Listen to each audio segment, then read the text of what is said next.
il faut aussi des hommes courageux, solides. Et nous pouvons dire que nous avons été très très bien servis. Personnellement, j'ai une immense satisfaction d'avoir, avec mes éminents confrères, contribué à la consolidation des valeurs et puis de l'héritage démocratique de ce grand pays qui est le Sénégal. La décision d'aujourd'hui va inspirer d'autres juridictions de d'autres pays également. C'était une contribution mais très précieuse que le Sénégal, une nouvelle fois, donne à l'Afrique et puis au monde entier. Et d'autres pays africains, et j'en suis certain, d'autres magistrats des autres pays, j'en suis certain, vont s'inspirer du courage de l'institution judiciaire du Sénégal qui se détache de plus en plus des autres pouvoirs également. Maître, est-ce que cette décision aura des effets sur les autres affaires en cours, notamment les fiches de parrainage ou encore l'affaire Adji Sarr? Bon, sur l'affaire du parrainage, sans doute, puisque M. Sonko est rétabli dans ses droits en tant que citoyen sénégalais. Il retrouve ses droits politiques. Bon, donc, bien sûr, qu'il sera candidat, plus que candidat encore. Quelle est la prochaine étape judiciaire pour vous, les avocats? Bah, écoutez, la prochaine étape, elle est politique. Pour nous, il n'y a pas d'étape judiciaire encore. Avocat Ousmane Sonko, maître, vous êtes satisfait aujourd'hui? Qui vient du Comore. Je suis, il est vrai, satisfait, mais très fier du juge qui a rendu la décision. Il a fait montre d'un courage énorme. Et tout le monde a été surpris et déçu par l'attitude de l'État du Sénégal, qui, après avoir nommé un juge, propose sa récusation en pleine audience. Comment est-ce que cela a pu se faire? Est-ce que le juge a refusé de céder aux tentations? Est-ce que c'est parce que le juge n'a pas eu à donner des signes qu'il aurait peur de menaces? En tout état de cause, il y a une raison.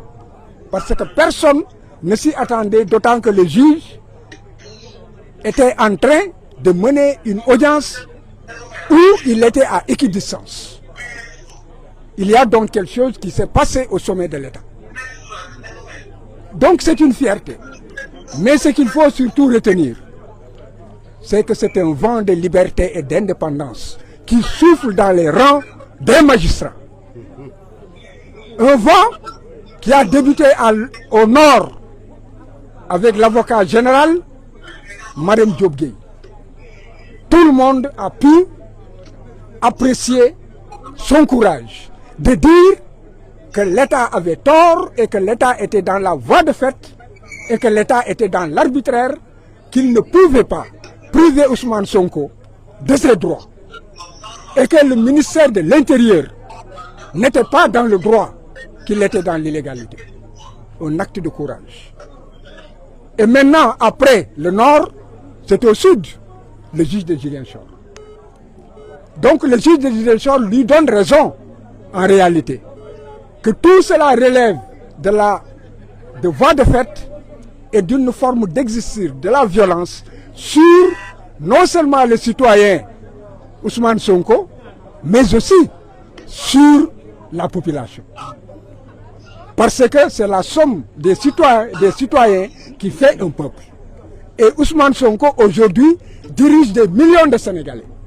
En les réprimant, en lui refusant ses droits, on force le jeu démocratique et déjà, les parrainages ont commencé, la rupture de l'égalité dans la compétition est déjà rompue. Donc, ce vent de liberté inspirera d'autres juges. Parce que j'ai dit qu'il existe dans ce pays des juges fiers, des juges honnêtes, des juges indépendants, des juges courageux. Il n'y a jamais 203. Attendons de voir le troisième. Maître, l'agent judiciaire de l'État a, semble-t-il, évoqué des proximités entre le juge et un proche d'Ousmane Sonko. Que répondez-vous à cela?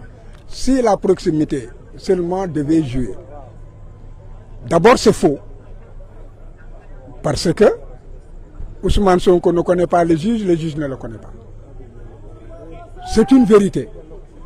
Mais l'État dit que le juge aurait un frère qui serait un collègue de Ousmane Sonko. On n'a jamais parlé, il n'y a pas de lien de subordination. Il n'existe il n'y a pas de lien de parenté. Il n'y a pas de lien d'amitié. Et il n'est pas dit que le juge connaît Ousmane Sonko. Alors, mais c'est quoi la conséquence maintenant? Est-ce que cela veut dire qu'Ousmane Sonko va être candidat? Est-ce qu'il y aura une incidence sur les autres affaires judiciaires? La candidature d'Ousmane Sonko est une exigence sociale, c'est une exigence du peuple sénégalais. Est-ce que juridiquement c'est possible maintenant? Juridiquement, Ousmane Sonko doit être candidat. Nous nous battrons et le dernier mot appartient au peuple sénégalais. À partir de la décision de Ziguinchor, on peut dire que c'est acté.